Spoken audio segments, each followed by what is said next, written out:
Hello everyone, कैसे हैं आप सब? ठीक है। तो आज हम लोग पढ़ेंगे सिंपल प्रेजेंट टेंस।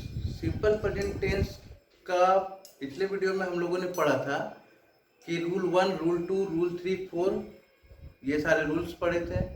रूल्स किस तरह से बनाने का नियम क्या है, उसको पहचानने का नियम क्या है। ठीक है। आज हम लोग जानेंगे कि सिंपल प्रेजेंट टेंस के माध्यम से अगर कोई ट्रांसलेशन आ जाए तो उसको कैसे हम लोग बनाएंगे। ठीक है, उसका क्या क्या नियम होता है। ठीक है।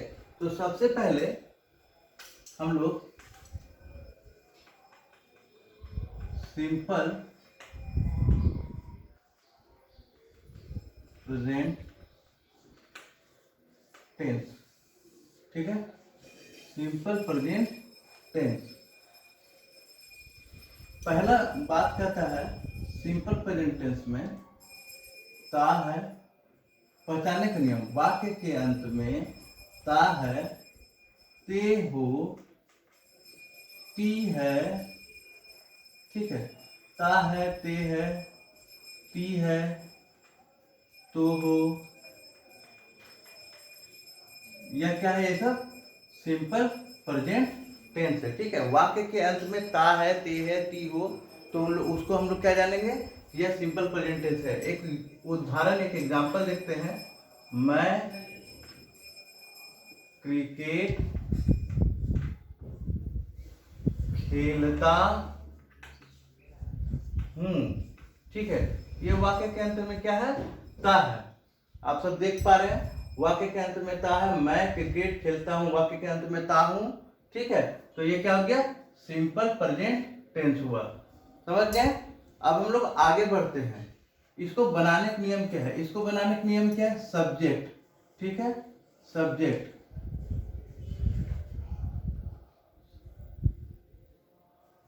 सब्जेक्ट प्लस क्या होगा? वर्ब का फर्स्ट फॉर्म। ठीक है, वर्ब का फर्स्ट फॉर्म लेंगे। ठीक है। उसके बाद क्या लेंगे हम लोग? उसके साथ में एस या ईएस जोड़ सकते हैं। सब्जेक्ट प्लस वर्ब का फर्स्ट फॉर्म प्लस ऑब्जेक्ट। ठीक है।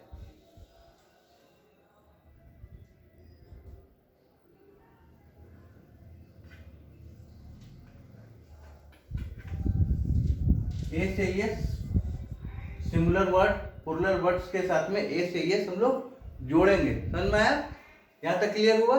सिंपल प्रेजेंट टेंस वाक्य के अंत में ता है, ते है, ती हो, तू, ता हूँ, तो उसमें हम लोग वह हम समझेंगे सिंपल प्रेजेंट टेंस है। इसको बनाने का नियम होता है सब्जेक्ट प्लस वर्ब का फर्स्ट फॉर्म प्लस ऑब्जेक्ट, उसके साथ में एस या एस लगेगा। ठीक है। अब हम लोग आते हैं अगला वर्ड में, जैसे कि आई वी यू दे। ठीक है, आई वी यू दे तथा अन्य प्लूरल सब्जेक्ट के साथ में वर्ब का मूल रूप लगेगा। तथा अन्य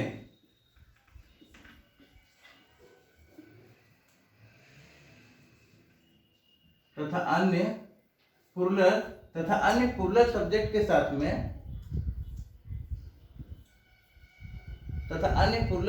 साथ में क्या लगेगा? वर्ब का फर्स्ट फॉर्म लगेगा। ठीक है।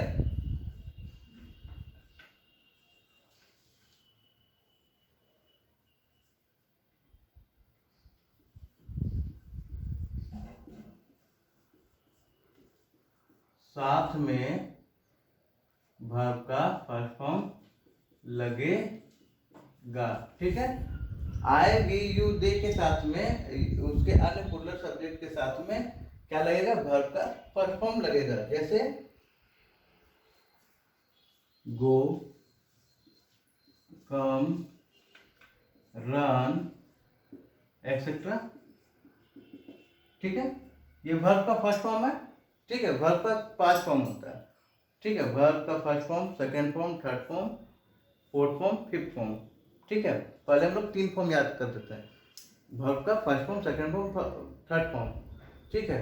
गो, वेंट, गोन। ठीक है। अभी 5 फॉर्म हो गया है मॉडर्न इंग्लिश ग्रामर के अनुरूप। ठीक है। अगला हम लोग जानेंगे, ये पॉइंट नंबर ए हुआ। पॉइंट नंबर बी हम लोग जानते हैं कि ही, ये जो ए से एस लगता है कहाँ कहाँ लगेगा? ठीक है। ही सी इट राम, मतलब किसी का नाम हुआ, ठीक है, राम बोल सकते हैं, सीता बोल सकते हैं, ठीक है, गीता बोल सकते हैं, कुछ भी। ही सी इट राम के साथ में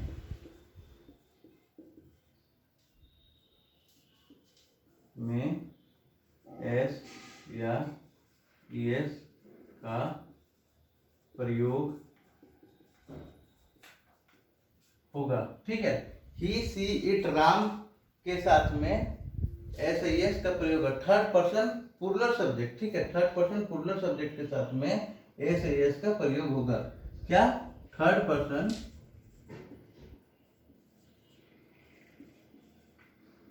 प्लूरल सब्जेक्ट के साथ में एस या एस का प्रयोग होगा। समझ आया? ही सी इट राम सीता, ठीक है, मतलब किसी का भी नाम हो, लड़की का नाम हो, लड़का का नाम हो, ही हो, सी हो, इट हो, इन सब के साथ में, और जो थर्ड पर्सन प्लूरल सब्जेक्ट होगा उसके साथ में हम लोग क्या लगाएंगे? एस या एस लगाएंगे, ठीक है। समझ में आया? अब हम लोग आगे बढ़ते हैं, इसका एक एग्जाम्पल देख लेते हैं, ठीक है। जैसे कि सीता गीत गाती है, या राम गीत गाता है, ठीक है, राम गीत गाता है। समझ में आया? राम गीत गाता है, राम सिंग अ सॉन्ग, ठीक है, राम गीत गाता है। सबसे पहले सब्जेक्ट लेंगे, सब्जेक्ट क्या है मेरा?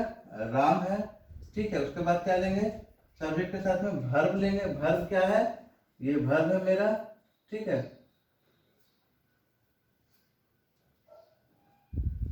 और ये रहा ऑब्जेक्ट, क्या हो रहा ऑब्जेक्ट? तो राम सिंग अ सॉन्ग, ठीक है। मैं क्रिकेट खेलता हूँ, ठीक है, जैसे कि आप ये लिखते हैं, मैं क्रिकेट खेलता हूँ, ठीक है। सबसे पहले सब्जेक्ट, उसके बाद क्या लेंगे? वर्ब। देखिए वर्ब का फर्स्ट फॉर्म, ये वर्ब क्या है? ये वर्ब हो गया, क्रिया क्या हो रहा है? क्या कर रहा है? खेल रहा है। सबसे पहले क्रिया लेंगे, ठीक है, सब्जेक्ट के साथ में वर्ब, वर्ब के साथ में ऑब्जेक्ट लेंगे। ऑब्जेक्ट क्या हो रहा है? क्रिकेट है, ठीक है, subject plus verb plus object. I play cricket, I play cricket, ठीक है। सबसे पहले आई प्ले क्रिकेट, ठीक है। अब अगला हम लोग आते हैं, डू और डज का प्रयोग कहाँ होगा? नॉट का प्रयोग में, ठीक है, नॉट कहाँ लगेगा? ये पहले नोट डाउन कर लें। देखिए सिंपल प्रेजेंट टेंस में नेगेटिव वाक्यों के साथ में नॉट का प्रयोग होता है, ठीक है। सिंपल प्रेजेंट टेंस में नेगेटिव वाक्य, मतलब कोई भी नेगेटिव वाक्य अगर कहा जाए तो उसके साथ में नॉट का प्रयोग होगा, ठीक है। नेगेटिव वाक्य यानी नहीं का प्रयोग, नहीं का प्रयोग जहां भी होगा वहां नॉट का प्रयोग होगा, ठीक है। नो का डू नॉट या डज नॉट, ठीक है, ये सिंपल प्रेजेंट टेंस में नेगेटिव वाक्यों का प्रयोग होगा, ठीक है। सिंपल प्रेजेंट टेंस में नेगेटिव वाक्यों के प्रयोग के साथ में क्या होगा? डू या डज नॉट का प्रयोग होगा। डू का प्रयोग कहाँ होगा? सिंगुलर पर्सन में, ठीक है, सिंगुलर सब्जेक्ट में, और डज का प्रयोग कहाँ होगा? प्लूरल सब्जेक्ट में, ठीक है, सेम। अब हम लोग आगे बढ़ते हैं, जैसे कि इसका एक एग्जांपल लेते हैं, मैं क्रिकेट नहीं खेलता हूं, मैं क्रिकेट नहीं खेलता हूं, मैं क्रिकेट नहीं खेलता हूं, क्या है? सबसे पहले मैं क्रिकेट नहीं खेलता, इसमें नहीं का प्रयोग हुआ, तो हम लोग क्या इसका साथ क्या करेंगे? डू या डज नॉट का प्रयोग करेंगे, ठीक है, डू या डज नॉट का प्रयोग करेंगे, ठीक है। अब इसका ट्रांसलेशन कैसे बनाएंगे, मैं क्रिकेट नहीं खेलता हूँ। सबसे पहले सब्जेक्ट लेते हैं आई, उसके बाद क्या लेते हैं, वर्ब लेते हैं। वर्ब क्या है, क्रिकेट है, यानी कि खेलना है, यानी कि उसके पहले नहीं इसका साथ में लगा हुआ है ना, तो क्या होगा, आई डू नॉट, ठीक है, डू नॉट। फिर क्या होगा, खेलना क्या होता है, प्ले होता है। उसके बाद क्या होता है, इसका ऑब्जेक्ट क्या पढ़ रहा है हमारा, क्रिकेट है, I do not play cricket, ठीक है। ये हमारा सिंपल प्रेजेंट टेंस में बनाने का नियम है, ट्रांजेक्शन बनाने का नियम। कि अगर कोई पूछ दे कि ऐसा बताओ राम खाना खाता है, तो क्या क्या कहेंगे, राम इट्स, ठीक है, फूड, ठीक है। और राम आम खाता है, राम इट्स मैंगो, ठीक है, ऐसे यस लगेगा। तो हम लोग इसको रिवीजन कर लेते हैं एक बार, ठीक है। तो सिंपल प्रेजेंट टेंस, सबसे पहले सिंपल प्रेजेंट टेंस में वाक्य के अंत में ता है, ते है, ती हो, ता हूं, तो उसको क्या कहेंगे, सिंपल प्रेजेंट टेंस कहेंगे। इसको बनाने का नियम होता है सब्जेक्ट प्लस वर्ब का first form plus object plus S या ईएस, ठीक है। उसके बाद हम लोग देखेंगे आई, वी, यू, दे तथा अन्य प्लूरल सब्जेक्ट के साथ में वर्ब का फर्स्ट फॉर्म ही लगेगा। जैसे गो, कम, रन, ये सब क्या हुआ, वर्ब का फर्स्ट फॉर्म हुआ, ठीक है। दूसरा नियम क्या कहता है, बी number, he, she, it, Ram, Sita के साथ में एस या एस का ही प्रयोग होगा। थर्ड पर्सन प्लूरल सब्जेक्ट के साथ में एस या एस का प्रयोग होगा, ठीक है। जैसे कि राम गीत गाता है, राम सिंग अ सॉन्ग, ठीक है।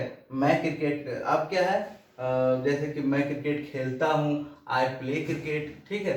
अब हम लोग आते हैं नेगेटिव वाक्य में। नेगेटिव वाक्य क्या कह रहा है कि नेगेटिव वाक्य के जहाँ पर नकारात्मक बात होगा, जैसे कि मैं क्रिकेट नहीं खेलता हूँ, मैं बाजार नहीं जाता हूँ, वह पढ़ाई नहीं करती है, वह लिखती नहीं है, या वह वहाँ नहीं जाती है, ठीक है। ये सब क्या, कुत्ते रात में नहीं भौंकते हैं, ये सब हो गया नेगेटिव वाक्य।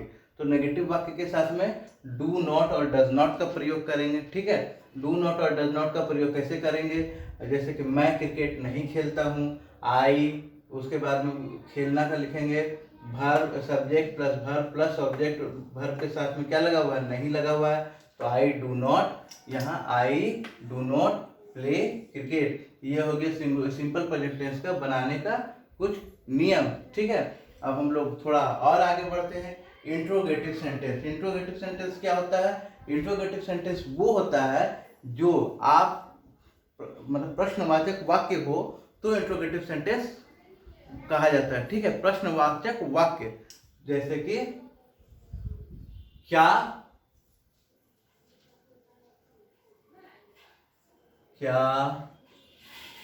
मैं क्रिकेट खेलता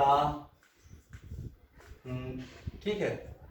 ये प्रश्नवाचक वाक्य है। इंट्रोगेटिव सेंटेंस, इंट्रोगेटिव सेंटेंस में क्या होगा, ये मैं लिखवा दूंगा अभी थोड़ा, ये समझिए पहले। इंट्रोगेटिव सेंटेंस में क्या होगा, जैसे कि सिंपल प्रेजेंट टेंस में इंट्रोगेटिव के शुरू में डू या डज का प्रयोग हो जाता है। सिंपल प्रेजेंट टेंस में इंट्रोगेटिव के शुरू में, ठीक है, डू या डज का प्रयोग हो जाता है। इसका शुरू जैसे क्या है, तो सबसे पहले होगा डू, ठीक है, आई, उसके बाद खेलता हूं, do I play cricket, cricket, ठीक है। क्या मैं क्रिकेट खेलता हूं, डू आई प्ले क्रिकेट, ठीक है। सिंपल प्रेजेंट टेंस में इंट्रोगेटिव वाक्य के साथ में सबसे पहले डू और डज का प्रयोग हो जाएगा। डू का प्रयोग कहाँ होगा, जहाँ सिंगुलर सब्जेक्ट होगा। डज का प्रयोग कहाँ होगा, जहाँ प्लूरल सब्जेक्ट होगा, ठीक है।